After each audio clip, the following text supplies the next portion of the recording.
Mulai. Robohnya surau kami, karya Ananis. Kalau beberapa tahun yang lalu datang, salah. Langsung robohnya. Oke, dipotong. Langsung robohnya surau kami. Ulang ya, karena habis dekat. Robohnya surau kami, karya Ananis. Kalau beberapa tahun yang lalu Tuhan datang ke kota kelahiranku dengan menumpang bis, Tuhan akan berhenti di dekat pasar. Maka kira-kira sekilometer dari pasar akan sampailah Tuhan di jalan kampung. Pada simpang kecil ke kanan, simpang yang kelima, membeloklah ke jalan sempit itu. Dan di ujung jalan nanti Tuhan temui sebuah surau tua. Di depannya ada kolam ikan yang airnya mengalir melalui 4 buah pancuran mandi. Dan di pelataran kiri surau itu Tuhan temui seorang tua yang biasanya duduk di sana dengan segala tingkah ketuanya dan ketaatannya beribadat. Sudah bertahun-tahun ia sebagai garim penjaga surau itu. Orang-orang memanggilnya kakek. Sebagai penjaga surau, kakek tidak mendapat apa-apa. Ia hidup dari sedekah yang dipungunya sekali sejumat. Sekali 6 bulan ia mendapat seperempat hasil pemungutan ikan mas dari kolam itu. Dan sekali setahun orang-orang mengantarkan fitrah air kepadanya. Tapi sebagai garim ia tak begitu dikenal. Ia lebih dikenal sebagai pengasah pisau. Karena ia begitu mahir dengan pekerjaannya itu. Orang-orang suka minta tolong kepadanya, sedang ia tak pernah minta imbalan apa-apa. Orang-orang perempuan yang minta tolong memasakkan pisau atau gunting, memberinya imbalan sambal sebagai imbalan. Orang-orang laki-laki yang minta tolong memberinya imbalan pokok, kadang-kadang uang. Tapi yang paling sering diterimanya ialah ucapan terima kasih dan sedikit senyum. Tapi kakek ini sudah tidak ada lagi sekarang. Ia sudah meninggal dan tinggallah surau itu tanpa penjaganya. Hingga anak-anak menggunakannya sebagai tempat bermain, memainkan segala apa yang disukai mereka. Perempuan yang kehabisan kayu bakar sering suka mencopoti papan dinding atau lantai di malam hari. Jika Tuhan datang sekarang, hanya akan menjumpai gambaran yang mengesankan suatu kesucian yang bakal roboh. Dan kerobohan itu kian hari kian cepat berlangsungnya. Cepat anak-anak berlari di dalamnya. Cepat perempuan mencopoti pekayuannya. Dan yang terutama ialah sifat masa bodoh manusia sekarang, yang tak hendak memelihara apa yang tidak dijaga lagi. Dan biang keladi kerobohan ini ialah sebuah dongeng yang tak dapat disangka kebenarannya. Beginilah kisahnya.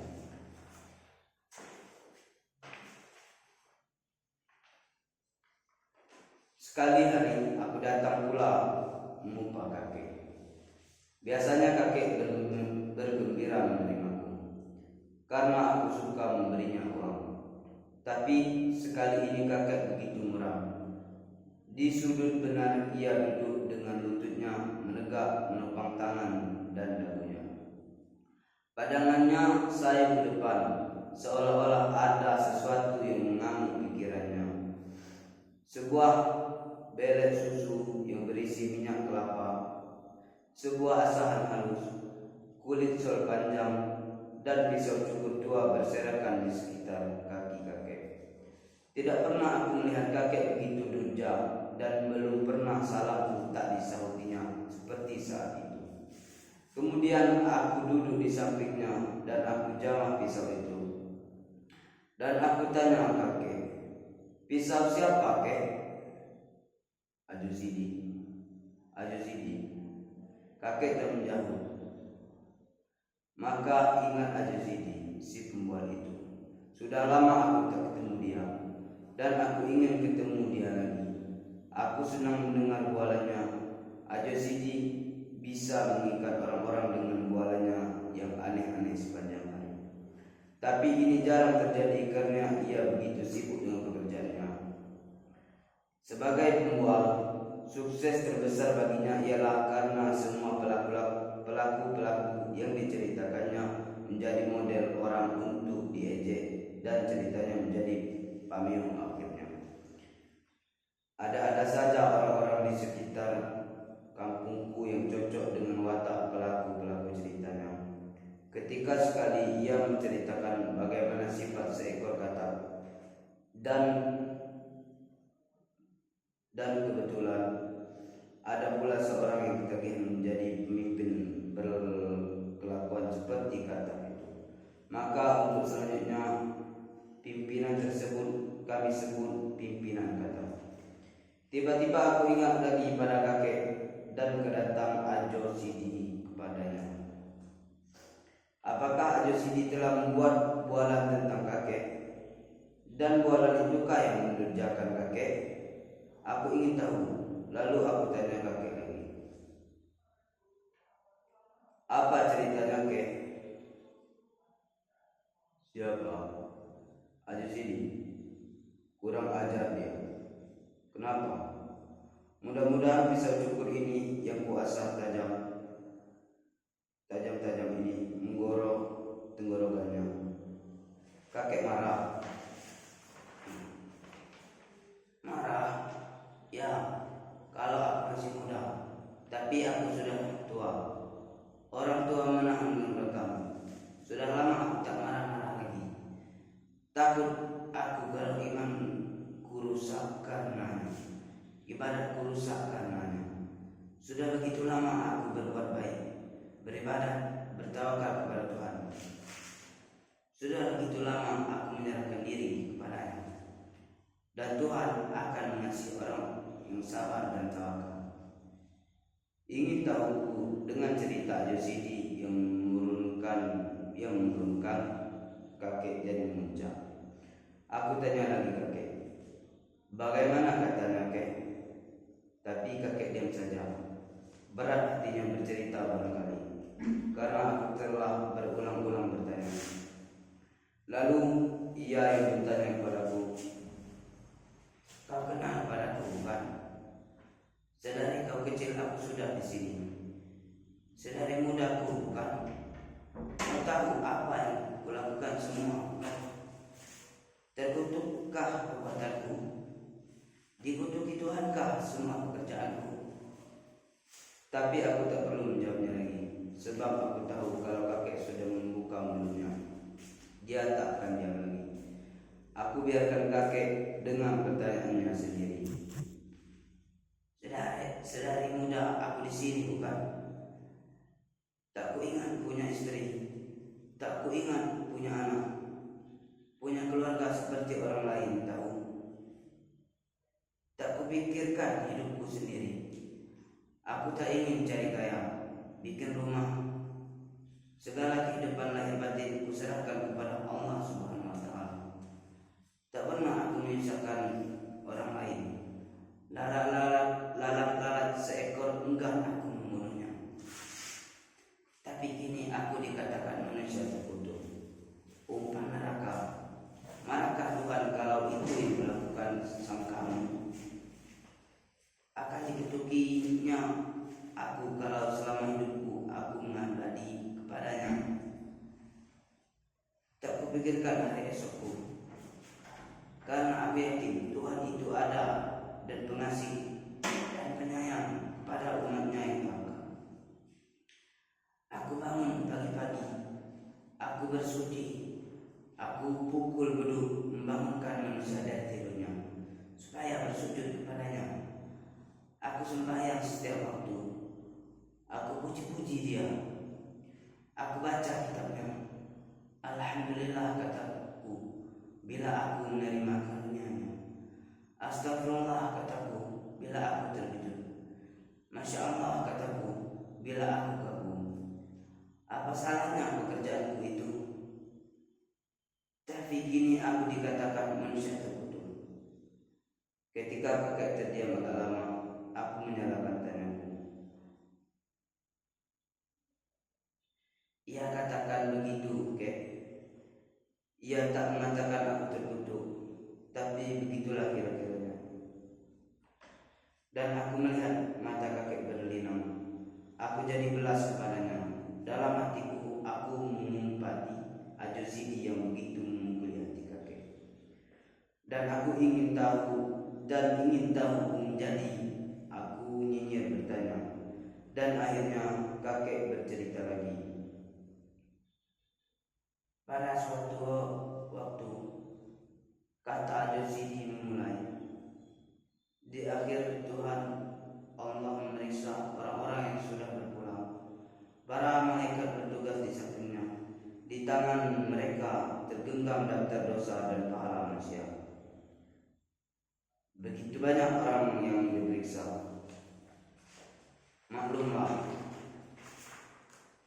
di mana-mana ada perang. Dan di antara orang-orang yang diperiksa itu ada seirang yang di dunia dinamai Haji Saleh. Haji Saleh itu tersenyum-senyum saja karena ia sudah begitu yakin akan dimasukkan ke dalam surga. Kedua tangannya ditopangkan di pinggang sambil membusungkan dada dan menengkurkan kepala ke kudu. Ketika dilihatnya orang-orang yang masuk neraka, bibirnya menyunggingkan senyum ejekan. Dan ketika ia melihat orang yang masuk surga, ia melambaikan tangannya seolah hendak mengatakan selamat ketemu nanti.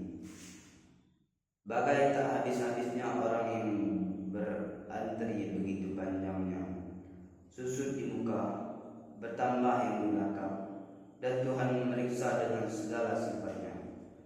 Akhirnya sampailah giliran Haji Saleh. Sambil tersenyum bangga, ia menyembah Tuhan. Lalu Tuhan mengajukan pertanyaan, engkau? Aku Saleh, tapi karena aku sudah ke Mekah, Haji Saleh namaku. Aku tidak tanya nama. Nama bagiku tak perlu. Nama hanya buat engkau di dunia. Ya Tuhanku, apa pekerjaanmu di dunia? Aku menyembah engkau selalu Tuhanku. Lain, setiap hari, setiap malam, bahkan setiap masa aku menyebut-nyebut namamu. Lain, ya Tuhanku, tak ada pekerjaanku selain daripada beribadat menyembahmu, menyebut-nyebut namamu, bahkan dalam kasihmu. Ketika aku sakit, namamu menjadi buah bibirku juga, dan aku selalu berdoa, mendoakan kemurahan hatimu untuk menginsafkan umatmu. Lain, Haji Saleh tak dapat menjawab lagi. Ia telah menceritakan segala yang ia kerjakan, tapi ia insaf. Pertanyaan Tuhan bukan asal bertanya saja. Tentu ada lagi yang belum dikatakannya, tapi menurut pendapatnya ia telah menceritakan segalanya. Ia tak tahu lagi apa yang harus dikatakannya. Ia termenung dan menekurkan kepalanya. Api neraka tiba-tiba menghawakan kehangatannya ke tubuh Haji Saleh, dan ia menangis. Tapi air matanya mengalir. Tapi setiap air matanya mengalir diisap kering oleh hawa panas neraka itu. Lain lagi, sudah hambamu ceritakan semuanya. Oh Tuhan yang Maha Besar, lagi pengasih dan penyayang, adil Maha Tahu. Haji Saleh yang sudah kuyung mencoba siasat merendahkan diri dan memuji Tuhan dengan pengharapan semoga Tuhan bisa berbuat lembut terhadapnya dan tidak salah tanya kepadanya. Tapi Tuhan bertanya lagi, tak ada lagi? Anu Tuhanku, aku selalu membaca kitabmu. Lain, sudah kuceritakan semuanya, oh Tuhanku. Tapi kalau ada yang lupa, katakan, aku pun bersyukur karena Engkau lah Maha Tahu. Sungguh tidak ada lagi yang kau kerjakan di dunia selain yang kau ceritakan tadi. Ya, itulah semuanya Tuhanku. Masuk kamu. Dan malaikat dengan sigapnya menjawab menjewer Haji Saleh ke neraka. Haji Saleh tidak mengerti kenapa ia dibawa ke neraka. Ia tak mengerti apa yang dikehendaki Tuhan daripadanya, dan ia percaya Tuhan tidak silap. Alangkah tercengang Haji Saleh, karena di neraka itu banyak teman-temannya di dunia terpanggang hangus, merintih kesakitan, dan ia tambah tak mengerti dengan keadaan dirinya. Karena semua orang yang melihatnya di neraka itu tak kurang ibadahnya dari dia sendiri. Bahkan ada salah seorang yang telah sampai 14 kali ke Mekah dan bergelar Syekh pula. Lalu Haji Saleh mendekati mereka dan bertanya kenapa mereka dinerakakan semuanya. Tapi sebagaimana Haji Saleh, orang-orang itu pun tak mengerti juga bagaimana Tuhan. Tapi bagaimana Haji Saleh, orang-orang itu tak mengerti juga bagaimana Tuhan kita ini. Bukankah kita disuruhnya taat beribadah, teguh beriman, dan itu semua sudah kita kerjakan selama hidup kita. Tapi kini kita dimasukkannya ke neraka. Ya, kami juga heran. Tengoklah itu orang-orang senegeri dengan kita semua, dan tak kurang ketaatannya beribadah. Ini sungguh tidak adil, memang tidak adil. Kalau begitu kita harus meminta kesaksian atas kesalahan kita. Kita harus mengingatkan Tuhan kalau Ia siap memasukkan kita ke neraka ini. Benar. Kalau Tuhan tak mau mengakui kesilapannya, bagaimana?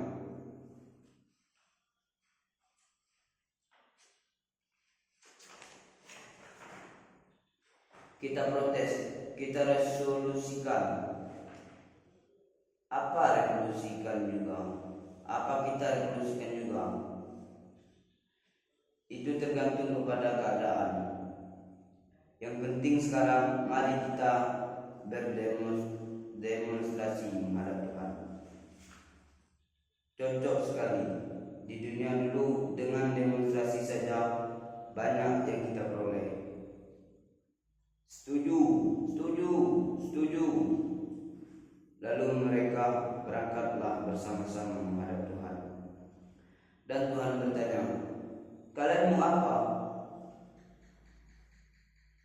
Haji Saleh yang menjadi pemimpin dan juru bicara tampil ke depan, dan dengan suara yang menggetar dan berirama rendah, ia memulai pidatonya. Oh Tuhan kami yang Maha Besar, kami menghadap-Mu, ini adalah umat-Mu yang paling taat beribadah, yang paling taat menyembah-Mu.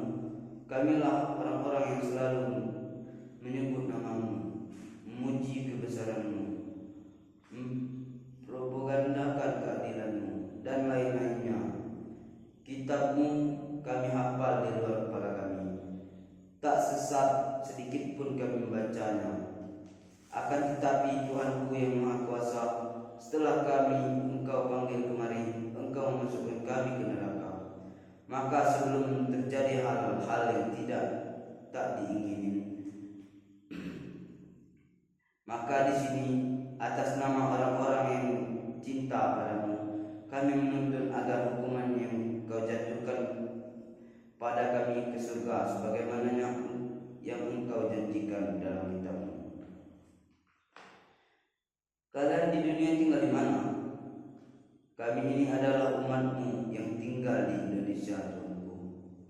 Oh, di negeri yang tanahnya subur itu. Ya, benarlah itu, Tuhanku. Tanahnya yang maha kaya raya, penuh oleh logam, minyak, dan berbagai bahan tambang lainnya, bukan? Benar Tuhan kami, itulah negeri kami. Mereka menjawab serta, karena fajar kegembiraan telah membayang di wajahnya kembali, Dan yakinlah mereka sekarang bahwa Tuhan telah siap menjatuhkan hukuman kepada mereka itu. Di negeri mana tanahnya begitu subur sehingga tanaman tumbuh tanpa ditanam? Benar, itulah negeri kami. Di negeri di mana penduduknya sendiri melarat. Ya, itulah dia negeri kami.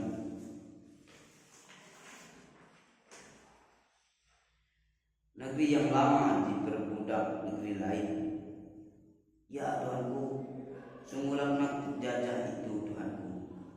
Dan hasil tanahmu mereka menggerutnya dan diangkut ke negerinya, bukan?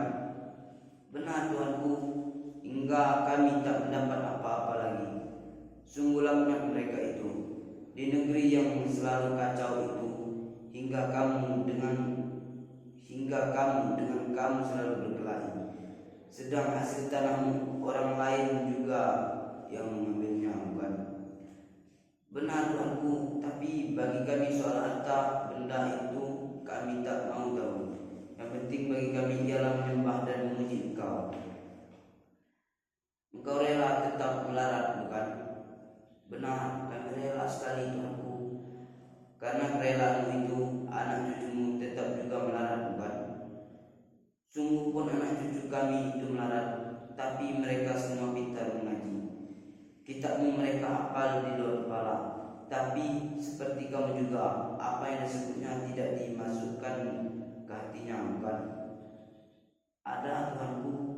Kalau ada, kenapa engkau biarkan dirimu melarat hingga anak cucumu teraniaya semua? Sedang harta bendamu kau biarkan orang lain mengambilnya untuk anak cucu mereka, dan engkau lebih suka berkelahi antara kamu sendiri, saling menipu, saling memeras. Aku beri kau negeri yang kaya raya, tapi kau malas. Kau lebih suka beribadat saja, karena beribadat tidak mengeluarkan peluh, tidak membanting tulang. Sedang aku menyuruh engkau semuanya beramal kalau engkau miskin. Engkau kira aku ini suka pujian, mampu disembah saja? Tidak, kamu semua mesti masuk neraka. Hai malaikat, halaulah mereka ini kembali ke neraka, letakkan di keraknya. Semua menjadi pucat pasi, tak berani berkata apa-apa lagi. Taulah mereka sekarang apa jalan yang diridhoi Allah di dunia. Tapi Haji Saleh ingin juga kepastian apa yang akan dikerjakannya di dunia itu salah atau benar. Tapi ia tak berani bertanya kepada Tuhan. Ia bertanya saja pada malaikat yang menggiring mereka itu. Salahkah menurut pendapatmu kalau kami menyembah Tuhan di dunia? Tidak, kesalahan engkau karena engkau terlalu mementingkan dirimu sendiri. Kau takut masuk neraka, karena itu kau tak sembahyang. Tapi engkau melupakan kehidupan kaummu sendiri, melupakan kehidupan anak istrimu sendiri, sehingga mereka itu kocar-kacir selamanya.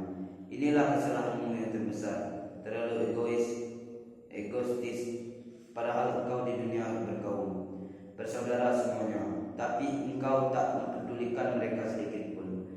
Demikianlah cerita Ajul Sidi yang kudengar dari kakek. Cerita yang mengurungkan kakek. Dan besoknya ketika aku mau turun rumah pagi-pagi, istriku berkata, apa aku tak pergi menjenguk. Siapa yang meninggal? Kakek? Ya, tadi subuh kakek kedapatan mati di seronya dalam keadaan yang mengerikan sekali. Ia menggolok lehernya dengan pisau cukur. Astaga, Ajul Sidi punya gara-gara, kataku seraya. Aku cari Ajul Sidi ke rumahnya, tapi aku berjumpa dengan istrinya saja. Lalu aku tanya dia, ia sudah pergi. Tidak ia tahu kakek meninggal? Sudah, dan ia meninggalkan pesan agar dibelikan kain kafan buat kakek 7 lapis. Dan sekarang Dan sekarang kemana dia? Kerja. Ya, dia pergi kerja. Sekian.